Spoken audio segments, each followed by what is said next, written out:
Каракалпакстанда массалык каршылык акциялары чыгып, кан төгүлгөндөн кийин Өзбекстандын бийликтери бул республиканын суверенитетин алуу жөнүндө Конституцияга каралган өзгөртүүлөрдөн баш тартты. Республика боюнча 1 айлык коменданттык саат киргизилди. Өзбекстандын прокуратурасы толкундоодо 18 киши каза таап, 200дөйү жарадар болгондугун айтты. Бирок башка расмийлер миңдеген адамдар ооруканаларга кайрылгандыгын айтышкан.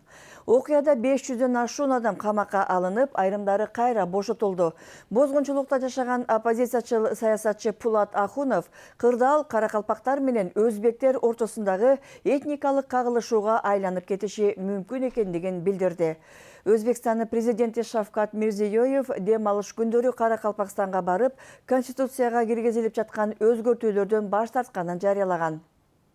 Биз өлкөбүздө ар бир адам тилине, улутуна, динине карабай эркин жашашы керек дейбиз. Конституциялык реформа калктын эркин жашоосу үчүн жасалууда.